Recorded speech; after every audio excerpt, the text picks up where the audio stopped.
Pozdrav svima i dobrodošli na moj kanal. Jel se sjećate onog mog videa na temu top 5 precijenjenih animea? Ako da, hvala vam što me niste ishejtovali tada, a ako ne, link imate u opisu i samo bih vas molila da budete blagi sa kletvama. Zašto pominjem taj video? Pa zato što je poprilično vezan za ovu današnju temu. A tema je, kao što i sami možete da vidite, zašto ne treba precjenjivati anime.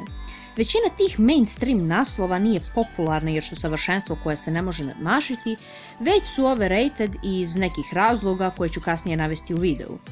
Prije početka molit ću vas da ako ste previše osjetljivi kada neko napada vaše omiljeno parče fikcije, izađete iz videa, jer će se 100% u videu spomenuti više naslova čije datume izlaska mnogi slave kao krsnu slavu.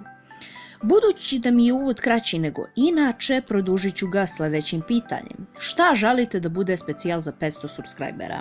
Ja nemam predstavu šta da uradim, nešto mi je glupo da to opet bude samo Q&A, pa želim da vidim šta vi najviše želite. I da, hvala vam puno na tolikoj podršci. Samo bih vas još zamolila da mi ne tražite face reveal jer to zaista neću uraditi. E sad, kad sam sve tako lijepo objasnila i maksimalno produžila ovaj uvod, hajde da počnemo.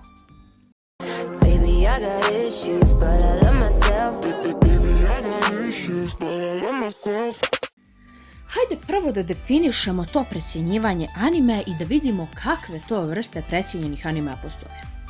Precjenjivanje vam je kada se fanovi određenog naslova istripuju da je to najbolji anime svih vremena.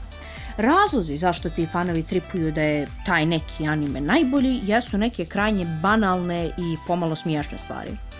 Najveći broj ovih ljudi ide logikom omiljeno jednako najbolje. Neki anime im se jednostavno toliko dopao, omiljeni im je iz nekog razloga i onda je to automatski najbolji anime. Vidite ovako, u jednom periodu meni je Fairy Tail bio najdrži anime. Da li je najbolji? Pa i ne baš. Svidio mi se jer volim fajtove, naslove koji su lijepi za oko, bede ženske likove i prijateljstvo smatram jako bitnim. Ali to nije niti naročito originalno, a nije ni predstavljeno na nekom bog zna kakvom nivou. Jednostavno, najčešće korišćeni argumenti kao što su ovaj anime nas uči da nikad ne odustajemo, da vjerujemo u sebe, da vjerujemo u snagu prijateljstva i ostali više ne drže vodu. Jednostavno ima brdo naslova koji su na tu foru i koji sve navedeno reprezentuju na veoma identičan, ako ne isti način. Zašto pominjem baš ove argumente, pitate se? Pa zato što su upravo oni najpopularniji naslovi baš na ovu foru. To su vam tipa Naruto, Fairy Tail, Bleach, Dragon Ball serijali, Sword Art Online, My Hero Academia i tako dalje. Znam da su se mnogi sada triggerovali, ali ja samo činjenice iznosim. Doduše, ovaj tip anima nije jedini precijenjen. Postoje i oni naslovi koji zaista jesu kvalitetni i zaista zaslužuju pažnju, ali opet ih neki uzdižu malo previše. Zašto ove naslove ljudi uzdižu čak i ako oni jesu dobri i zaslužuju pažnju? Pa zato što su čuli da neko ko malo više zna i voli i hvali ove naslove, ili su pak ovo prvi naslovi na tu neku malo originalniju foru koju su određeni ljudi gledali. Prije nego što dam primjere, da se još jednom ogradim. Ovi naslovi jesu kvalitetni, ali nijesu osmo svjetsko čudo.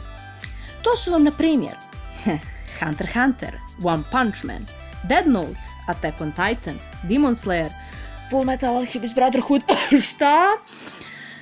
Doduše, ima i onih baš teških sranja koja ljudi uzdižu bez argumenata, odnosno oni imaju argumente, ali kada vidite na kakve naslove mislim, shvatit ćete zašto su oni nebitni. Primjeri: Tokyo Ghoul, Mirai Nikki, Akame ga Kill, Another. Ok je voljeti bilo koji od navedenih animea, ali budite i malo realni. Da li su masterpiece? Ne baš. Sada konačno da pređemo i na tu glavnu temu. Zašto ne biste trebali da precjenjujete anime? Razlog je zapravo poprilično prost. Kada vi nekom kažete, ovo je najbolji anime svih vremena, a moraš da ga pogledaš, oduševit ćeš se, taj neko zaista očekuje nešto što će ga ostaviti bez teksta. I onda dođe i pogleda taj anime i kaže samo ne. Nebitno koliko je dobar naslov koji preporučujete, ako vi taj kvalitet preuveličate, osoba će se jednostavno razočarati. I ako mislite da mlatim gluposti, teško griješite. Sve ovo je lično iskustvo.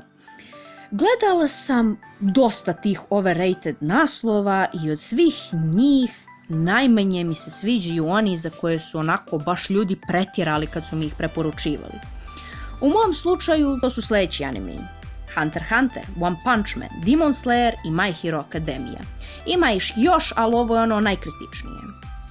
Što je najtužnije, sigurna sam da bi mi se Hunter x Hunter puno više svidio da nijesam očekivala više nego što je trebalo, jer je riječ o jako dobrom animeu. E sad, pošto znam da će previše ljudi ovo pogrešno da protumači, moram opet da se ogradim, jer znam da će sad pola elitista i onih pravih, a i onih pod navodnicima, da mi kaže sljedeće: kakva si ti nesrećnica, više voliš jadnog Naruta i užasni Fairy Tail od Hunter x Huntera i One Punch Mana. Vidite ovako, fora je da sam ja gledala sve te overrated shit naslove bez predznanja o njihovim fan bazama, što nije bio slučaj sa Hunter x Hunterom, Demon Slayerom i ostalima. No ipak, iako sam ovo rekla, bit će onih preosjetljivih i uvrijeđenih, no život nije ringišpiro, već trnje i mučenje i gomila debila koja ti svojim utiscima i ličnim mišljenjem unište dobar naslov. Razlog zašto je ovaj video nastao jeste zapravo neka vrsta samoodbrane.